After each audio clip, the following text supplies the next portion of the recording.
Pues entre cárabos, COVID y desayunos, desembarcamos con Luis Sancho, el hombre COVID. ¿Cómo estás? Muy buenas. Bien, bien, aquí andamos. Con los cárabos y los covides. Mira, estamos aquí, como decíamos, de forma muy distendida. Llegabas aquí a la conversación que estamos teniendo y llegabas con un libro que a mí me llamaba particularmente la atención. Le digo en un primer momento, eres tú ese que está ahí, pero asomando así un poco la mirada, vemos que es Einstein, 1905, un año milagroso, 5 artículos que cambiaron la física. Un hombre que pasa su tiempo analizando el COVID y sus devenires, ¿cómo acaba enganchado a una lectura como esta? Yo estoy enganchado al conocimiento en general, me encanta saber cosas nuevas. Como ingeniero también la física me gusta mucho y concretamente el trabajo de Einstein y sobre todo ese año 1905 que fue el año que cambió la física mundial, digamos, después de Newton existió esto, pues me interesaba mucho conocer un poco los detalles de cómo se produjeron desde el punto de vista personal del propio Einstein, ¿no? de cuál era su personalidad, qué le llevó a escribir esos artículos y cómo fue la investigación. Pero vamos, eso son cosas que me gusta, pero hoy te estoy leyendo esto como que mañana te leo algo de historia, pero me gusta mucho el conocimiento en general. ¿Qué diría Einstein de los tiempos que corren? Diría muchas cosas, sobre todo que la política gobierna demasiado en los avances científicos, en este caso, y a la sociedad misma, ¿no? Pero bueno, es verdad que, por ejemplo, ahora vemos con el cambio climático cómo la ciencia está viéndose dominada por los políticos, incluidos ciertos científicos, y al final pues no terminamos de saber la verdad sobre las cosas, ¿no? El famoso consenso científico siempre tiene que ser discutido. El otro día, en la misma charla, hablábamos de Juan Soto Ibars y precisamente uno de sus últimos trabajos habla de lo que acabas de decir, cómo la ideología acaba ahogando la democracia y la ciencia también, ¿no? Porque parece ser que el consenso científico se ahoga muchísimas veces en sesgos ideológicos que caen en temas que no pueden hablarse, que no pueden tratarse y que terminan pues por un desastre, ¿no? Básicamente te expulsan de la sociedad si quieres contradecirlo, ¿no? Es verdad que en el tema de la ciencia hay que tener mucho cuidado para que ese tipo de cosas no ocurran y que los consensos sean realmente consensos basados en la ciencia y no en los ideales o los principios de cada uno. ¿Los límites del aire acondicionado y la calefacción son científicos? Desde luego que no. Desde luego que no. Es verdad que una cierta concienciación a la gente pues tampoco está de más, pero es verdad que estamos pegando, pues como lo mismo que hicimos con el COVID, estamos haciendo con esto, pegando palos de ciego. Al final, bueno, vamos a ver si apagando los escaparates vamos a conseguir que se ahorre cierta energía, pero si te pones a hacer los números, el ahorro es ínfimo y al final son cacahuetes, ¿no? Es trabajar con sumas y no con multiplicaciones que realmente podríamos ahorrar, pues por ejemplo, si tomáramos medidas de Estado o si buscáramos una manera de que cambien las cosas de manera estructural, pero desde luego apagando 4 luces no vamos a conseguir nada. Es como el campo que, bueno, yo lo tengo bastante estudiado, de la sobreproducción de carne, ¿no? Se sabe, científicamente parece ser que la sobreproducción de productos cárnicos es uno de los principales contaminantes a nivel mundial, por no decir el principal, y sin embargo nos echan la culpa a las bases muchísimas veces. Esto es lo terrible, ¿no? Nos echan la culpa a las bases y somos nosotros quien tenemos que apagar la luz. Es el pequeño bar el que tiene que poner el aire acondicionado a una determinada temperatura, pero no vamos al origen de la cuestión, que son los grandes poderes quienes deciden al final, ¿no? Nos echan la culpa a las bases para que carguemos con una piedra de Sísifo que al final nos lleva pues a errar, ¿no? Una vuelta de 360 grados. Y cuidado, que no solo son los poderosos, porque al final el problema es que es verdad que nos quieren culpar, o no culpar, sobre todo responsabilizar de la solución a las personas de la calle, que son las que menos podemos hacer para solucionar el problema, porque el verdadero problema está en el sistema en el que vivimos, que es un sistema que no necesariamente es malo, nos ha hecho crecer durante muchos años. Lo que no nos han explicado hasta ahora es que luchar contra el cambio climático y disminuir o aumentar el precio, que es lo mismo que disminuir el uso de la energía, implica un decrecimiento económico, porque claro, tú dices, vale, las cárnicas son una de las responsables del cambio climático, no las cárnicas, sino el trabajo que hacen. Pero si no estuvieran haciendo ese trabajo, nosotros no tendríamos ni carne ni alimento suficiente para vivir. Todas esas super granjas que se producen, que tenemos en España, sirven para que la carne sea más barata. Si lo que queremos es eliminar eso, nos vamos a encontrar con que nos va a subir el precio. Entonces, al final, no nos lo han explicado y de repente, de un golpe porrazo, este año nos estamos dando cuenta que todos esos esfuerzos que teníamos que hacer para el cambio climático, que tenían que hacer los gobiernos, nos está repercutiendo en nuestro propio bolsillo. Y ahí es donde la gente, yo creo, que se va a plantar pronto. Hay hace poco una frase que leía, no sé si a Pedro Simón, que decía la socialdemocracia muerto de éxito. Porque yo creo que hasta el país más liberal hoy en día, salvo algunas excepciones puntuales, pues hombre, están intervenidas, ¿no? Pero no sé si opinas igual que yo, que hay un déficit de intervención en las cosas vitales, pero hay un exceso de intervención en asuntos tan banales como esto para la gente pues como tú y como yo, ¿no? Tanto a nivel de impuestos o determinadas burocracias. De hecho, creo que hay una contradicción muy difícil de lidiar. En las democracias liberales, que son la que hemos descubierto en las últimas décadas, si no en el último siglo, que la manera de que haya menos pobreza en el mundo es exportar ese modelo de democracia liberal por todo el mundo. El problema está en que ese modelo implica un crecimiento sostenido que tiene que producirse. En el momento en que ese crecimiento se frena, la gente vuelve a la pobreza y vuelve a morirse gente de hambre. Entonces, la única manera de mantener el bienestar de la humanidad es seguir creciendo de manera perpetua, incluida en población. Entonces, ¿eso es algo sostenible a futuro? Esa es la pregunta que nos hacemos todos. Si seguimos creciendo, llegará un momento en que podremos agotar los recursos del planeta. Si el número de ciudadanos sigue creciendo a este ritmo, también podremos tomar esto. Pero si se revierte ese crecimiento, lo que vamos a encontrar es que la mitad del mundo va a acabar en la pobreza otra vez. Entonces, es muy difícil ese equilibrio. Yo sí que creo que el sistema de las democracias liberales es el sistema bueno porque es el que acaba con la pobreza y la desigualdad, pero es verdad que no sé hasta qué punto puede aguantar el ser humano creciendo y creciendo y creciendo. Entonces, creo que es algo muy difícil de lidiar, pero nadie dijo que el mundo y la humanidad fuera algo sencillo, ¿no? ¿Y tú crees que hay realmente intervención en los asuntos importantes? ¿Intervención a qué te refieres? ¿Conspiraciones?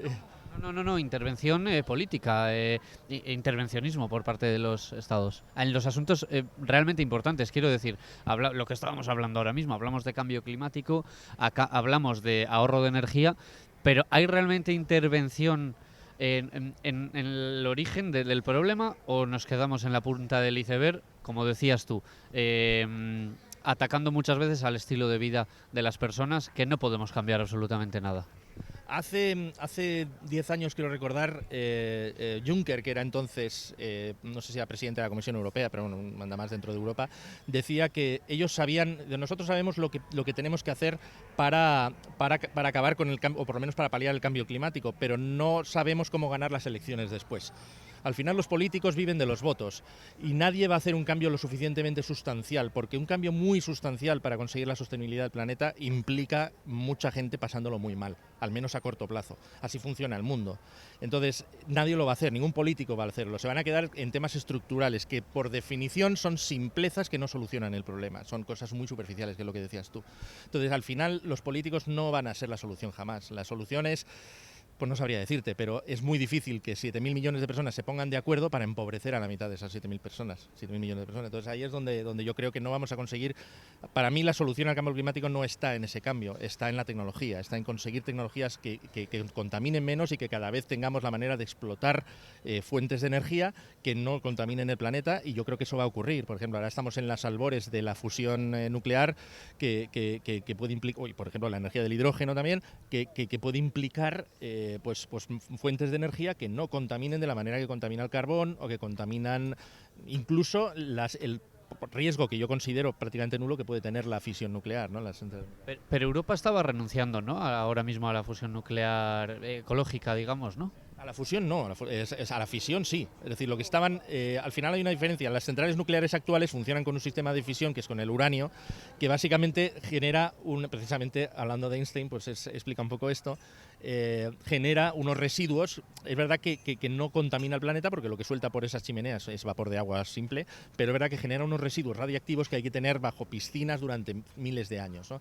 En el caso de la fusión eso no es así, es una energía muchísimo más limpia, que es la que utiliza el Sol, Y eso es algo que todavía no se ha inventado la manera de ser controlada, pero ya están saliendo algunos proyectos. Por ejemplo, el hecho de que se esté gastando tantísimo dinero en cosas que son superfluas y no se esté invirtiendo en este tipo de energías, ahora se han dado cuenta, y en Estados Unidos, por ejemplo, la inversión que están haciendo ahora en la fusión nuclear es enorme y por eso han acelerado el proceso. A partir del año que viene empezarán a salir reactores de fusión. Yo creo que eso va a solucionar el problema en muy alta medida. El problema que tenemos ahora es que nos pensamos que las renovables son la solución, y las renovables en España no suponen ni el 10% de lo que generamos, porque, como decían en su momento, que no entendemos, pero es que el viento, si no hay viento no hay energía, si no hay sol no se produce tampoco energía, y al final pues lo que tienes que hacer, o sea, porque no existen baterías que puedan almacenar esa energía. Entonces, al final, si no conseguimos mejorar ese proceso y conseguir que se contenga esa energía para usar en otros momentos, mientras tanto no podemos vivir de las renovables. Había países asiáticos que estaban trabajando en reactores como los que hablas, ¿cierto? Sí, así es, no solo en eso, sino también en el tema de, por ejemplo, ahora el conflicto que está habiendo estos días entre China con Taiwán y Estados Unidos, con el viaje de Nancy Pelosi y tal. Básicamente lo que se trata es de la explotación de las tierras raras en muchos lugares del mundo, que básicamente es para crear baterías y una serie de materiales para explotar, que hasta ahora no se han explotado bien, pero que, por ejemplo, África está prácticamente colonizada por los países occidentales y China para explotar esas tierras raras. Hay ahora mismo un rumor que sobrevuela las conversaciones, que sobrevuela algunos de las tertulias y programas. Se dice o se plantea en algunos momentos que una de las primeras, o la primera central nuclear que está en peligro ahora mismo, ¿no? Por el conflicto entre Rusia y Ucrania. La central de Zaporilla, sí, evidentemente esa es una central que ha sido crucial en la guerra que se está produciendo. Está en el sur de Ucrania, en un punto muy cercano a la zona ocupada rusa, y evidentemente es una fuente de energía que provee al país no sé si decían que era el 40 o el 50% de la energía de Ucrania, ¿no? El número me lo he inventado, pero por ahí andan los tiros. Entonces, ¿qué pasa? Que esa central, ocuparla es algo esencial para Rusia para poder constreñir la energía de Ucrania y tenerlos atados, como han hecho con el grano, que hasta hace 10 días no ha podido salir un solo barco de grano desde Ucrania, lo que está provocando hambruna en el resto del mundo. Pero no es más que una manera de Rusia de conseguir matar económicamente a Ucrania. Y entre guerras, centrales nucleares, cambio climático, se encuentra el COVID, ahí en mitad, ¿no? Algunos piensan que formaba parte también de una guerra, quizás desde el ámbito más conspiranoico del pensamiento. ¿Qué opinas tú de esto? Todo es factible de haber sido provocado o no provocado. Evidentemente, cada uno tiene su opinión. Para mí es algo que viene de la propia globalización. Es decir, al final, cuando nos juntamos y buscamos que el crecimiento económico mundial, como hablaba antes, una de las consecuencias es que la gente viaja, y como viaja se contagia de enfermedades que antes no se traían de otros lugares. Entonces, bueno, el COVID para mí no es más que una constatación de eso.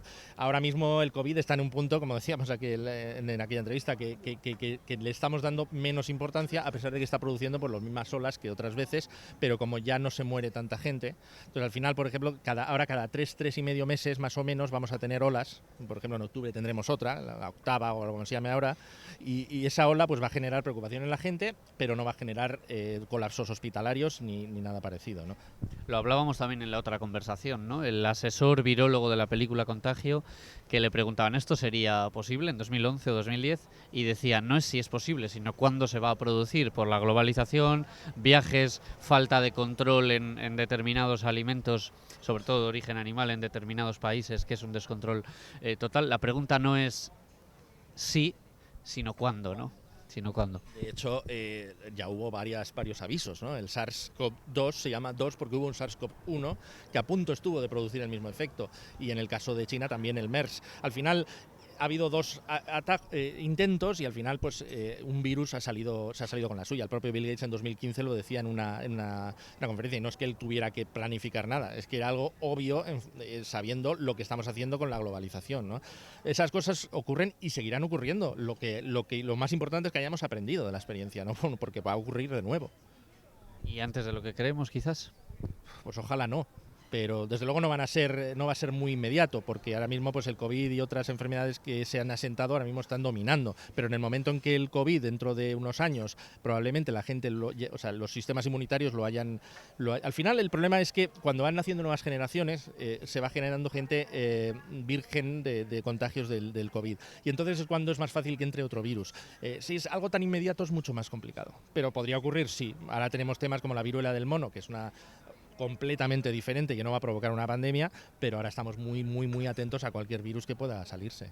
Algunos de los informes, y ya concluimos esta conversación que ha girado en torno a este caballero que tenemos aquí, algunos informes hablaban de que uno de los grandes problemas próximos, no inmediatos, pero próximos, no era tanto la aparición de nuevos virus, que también por las condiciones que estamos viviendo, sino la resistencia a los antibióticos que estamos generando por el uso indebido muchas veces de este tipo de sustancias para maltratar nuestro sistema inmune.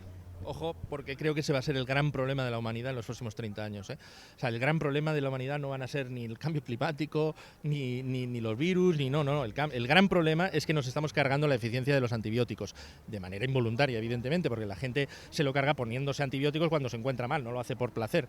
Pero es verdad que el abuso de los antibióticos ante situaciones que no las necesitan, y sobre todo el cortar el tratamiento antes de tiempo, provoca que muchos virus se hagan resistentes, muchas bacterias, no los virus, evidentemente son las bacterias pero se están haciendo resistentes a estos antibióticos, y hablan de que ya existen bacterias que son resistentes y que no las matas así, esa gente se muere.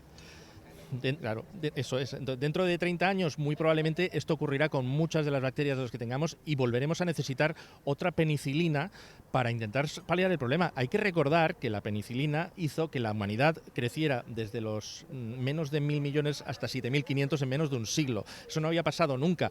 ¿Por qué? Porque somos capaces de cortar enfermedades que antes nos mataban. Como volvamos a ser incapaces de cortarlas, vamos a tener un problema gordo. Decían que un porcentaje ínfimo de la investigación sanitaria, no sé si recuerdo si era un 1%, un 2, un 3, no recuerdo bien la cifra, ¿vale? Pero era ínfimo en proporción a la investigación de otras enfermedades. Ese porcentaje ínfimo estaba destinado a la creación de nuevos antibióticos. Lo mismo que te decía antes con las centrales de fusión. No se ha invertido el suficiente dinero en energías digamos libres de emisiones, como el caso de la fusión nuclear, que necesitaba muchísima más inversión. En este caso de la medicina es absolutamente ridículo que no estemos investigando, pero invirtiendo muchísimo más dinero en estos nuevos antibióticos que nos permitan luchar contra las superbacterias, porque van a producirnos un problema mucho mayor que el resto de investigaciones. Pues Luis Sancho, un placer. Y igual que Einstein en su época, seguimos observando el mundo, seguimos desde el observatorio viendo el devenir de las personas, los coches, los cambios climáticos, personales, los que vengan, y estoy seguro que antes de que acabe el verano volvemos a conversar y hablamos, como hoy, de lo que surja. ¿Te parece? Aquí estaré para tratar de compartir el conocimiento lo mejor que pueda y de la manera más simple que puedo compartirlo, así que sí, aquí estaremos. Muchísimas gracias.